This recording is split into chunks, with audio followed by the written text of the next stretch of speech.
I kind of accidentally became a business owner. I decided to uproot everything, uproot my entire practice and bring it up here. And I wanted to be a lawyer first, but then I became a business owner essentially because I had to. I think I took anything and everything. So yeah, I mean, it was pretty much anything that came in the door at first. And it's definitely the most rewarding part is seeing those families reunited after sometimes years-long battles. Looks at me and he says, "Oh, I can't see that far without my glasses." And my eyes got about this big. Welcome to Boston Barristers, where we take you beyond the courtroom and into the stories that shape the law. I'm Bill Manchinton, and today we're kicking things off with somebody who's not just a lawyer, but a passionate advocate as well. Matthew W. Peterson. Thanks for having me, Bill. Yeah, I can't wait to share some of the story about what makes me tick and what makes our law firm tick. Now, before we get into the serious stuff, let's start with something fun. Matthew, if you weren't a lawyer, what completely random job would you be doing right now? Yeah, I guess my dream job would be manager of the Boston Red Sox, or maybe right fielder. You know, big power bat in the middle of the lineup. You got an arm for that, Matthew? I don't know if you do. I think I could take the right field. I mean, it's kind of tricky in Fenway, but I feel like I got the moves for it, you know? And I feel like I got the arm, too. But mostly it'd be about the bat. I'd make a few errors, but the fans would love me, you know, like Manny Ramirez or something, you know, just... All right, the next big poppy. That would be my ideal job. He's in right field. Okay, cool. All right, Red Sox player. Awesome. Okay, let's get into the law stuff now, which is what we're all here for. You built your law practice from the ground up. What led you to take that leap instead of going the traditional route, trying to work for someone else or go big law? Well, so I started in Alabama, and the short answer to your question is that it was by accident. We didn't have a public defender's office. Anyone wanted to do criminal defense. There weren't really people hiring, so I had to do it on my own, and I kind of accidentally became a business owner. I wanted to be a lawyer first, but then I became a business owner essentially because I had to, because there was no other way to practice criminal defense where I was, and now, you know, there's really no looking back. That's a pretty big step to take. Was there ever a moment when you thought maybe I should have picked a different career? Oh, man. Yeah, I mean, there have been plenty of times. I mean, as anyone who works for themselves knows, it can be ups and downs, good months and bad months. And the bad months, yeah, I certainly wish that I was getting a paycheck from somebody else. But in the good months and in all the other times, I wouldn't trade it for anything. You know, it's working for yourself, being your own boss.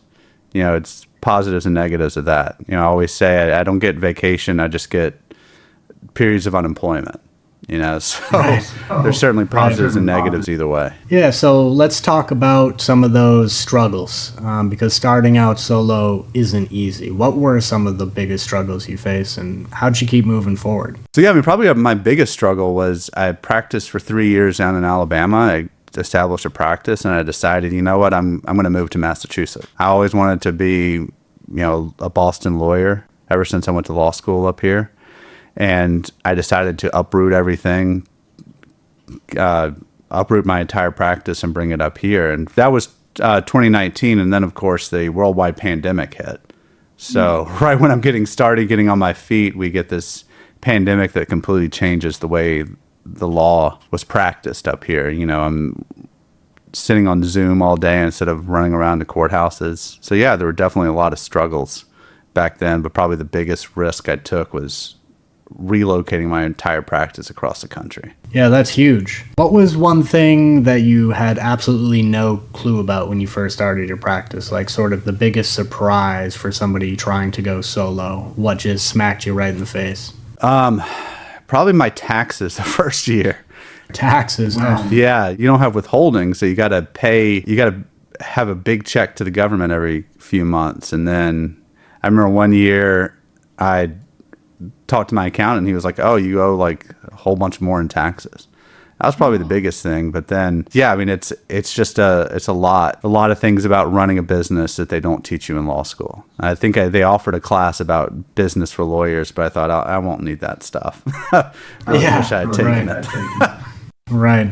Okay, so you move your practice from Alabama. You're starting to deal with the tax issues as a business owner, because you're not just a lawyer now, you're a business owner. What were sort of the main cases that you started out taking when you moved up to Boston? I mean, I think I took anything and everything when I first came up here. I was mostly doing criminal defense, but somebody called me up, I'd try to figure out what the issue was and help them out however I could. So yeah, I mean, it was pretty much anything that came in the door at first. I couldn't really afford to be picky. Right. And because you took such a variety of cases and you did them so well, your name carries a strong reputation now. You built up sort of a certain reputation in the community. What do you think makes your approach different from other attorneys? So the way I see every criminal case especially is that there's always some way to win it, right? Whether that means that you're going to trial and beating at a trial, or whether that means that you're getting this person probation when they were looking at jail time, getting the charges dismissed, whatever it may be. So I always think of every case as if there's got to be some way to win it. It's just up to me to figure it out, right? It's up to me to figure out what that winning strategy is for every single case.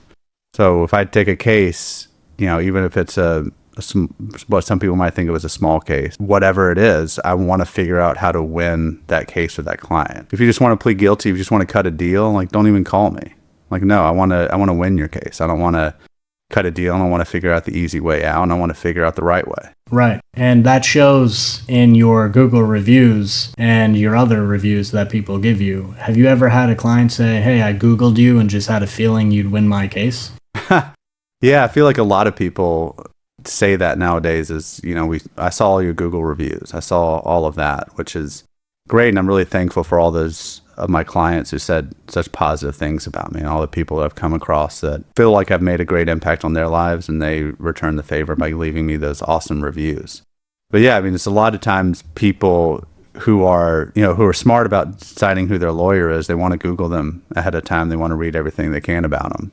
So I've had a lot of people say, yeah, I Googled you, saw your awesome reviews, and I think you're the guy for me. All right, so Matthew, what do you think is sort of one of the craziest things that you've come across practicing law? So probably I had my Perry Mason moment. Those moments on TV where, usually in the end of these law shows, they get the person on the stand. This person confesses to being the real killer or something, on cross-examination. Right, the last-minute witness. You show that through cunning, you show that they're the real killer, and then everyone in the court lets your client go. So I had something that was close to that, and it'll probably never happen again. I was trying a shooting case down in Alabama, and the prosecutor's main eyewitness was up on the scene. This is the person that said, my guy was the guy who did it. He was the driver. And I had a big blow-up board behind me. So a blow-up of this intersection. And I was putting pins in it to show where each person was. And I asked their main witness, I said, so where were you? And the board was, basically 20 feet away from the witness stand, maybe less, 10 feet. So the jury could see it. And their main eyewitness looks at me and he says, oh, I can't see that far without my glasses. And my eyes got about this big. Yeah.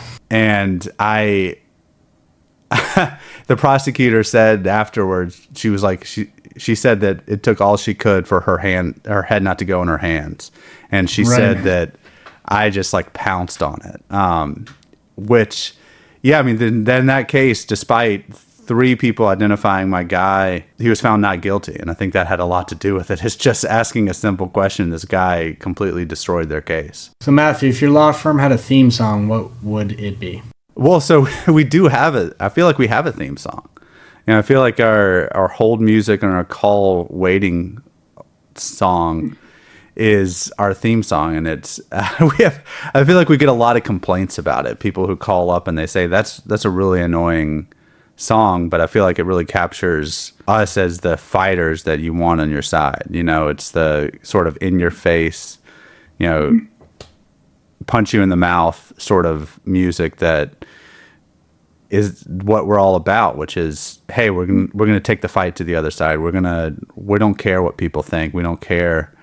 We're just going to fight for our clients no matter what. So I feel like we already have a theme song, and that's what it is. Whether people like it or not, that's who we are. Yeah, our whole music isn't Vivaldi; it's rock, you know. So I think you're right in that sums up sort of our approach, our sort of milieu. Yeah, and I feel like no one ever says, "Oh, I like that music," but we get a lot of we get a lot of hate for it. But it's who we are, you know. And I mean, I don't feel any need to apologize for it. I never thought about changing it once. Turning to sort of the philosophy behind your firm, what would you say the core mission is? The core mission is, I mean, I know it sounds simple and trite. I mean, it is helping people. You know, it's about. I always talk about the first meeting, the first phone call I have with a client where they're facing the worst time in their life. I meet people a lot of times in the worst moment of their lives. And the goal is to see them out the other side where we fix their problems. We fix whatever that issue is, and we find the solution to their case. Whether that's, you know, fighting for what their rights to see their kids, whether that's fighting for their gun rights, or fighting to keep them out of jail. It's that helping people and seeing them out the other side of that horrible thing that's happening to them is really the core mission, and everything else flows from that. Right. Do you have a specific time where it was sort of one of those moments where it made you step back and say, wow, like this is why I'm a lawyer? I feel like that happens so many times. It happens weekly.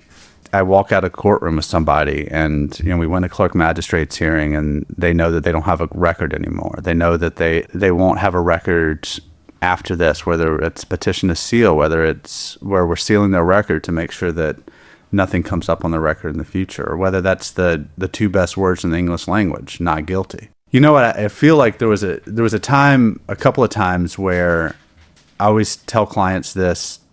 When they're sitting in jail and they've been sitting in jail for a long time waiting to fight their case, I tell them that there's a door in the courthouse that after they're found not guilty, they will walk out of, and their family will be waiting on the other side of it.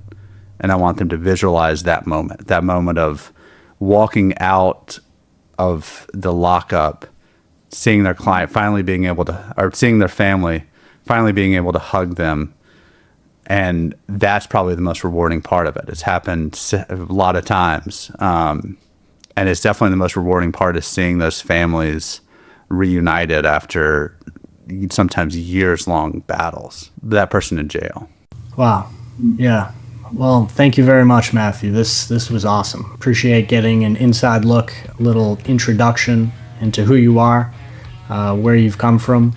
Your journey is proof that determination and passion make all the difference. And I know we've got a lot more to talk about in the episodes ahead, so I'm really looking forward to it. Yeah, man, definitely. This was fun. The next time it's Bill's turn, so we'll flip the script and dig into his legal journey, how he got roped into this podcast and why he's all in for this ride. So we'll see you then, the next episode of Boston Barristers.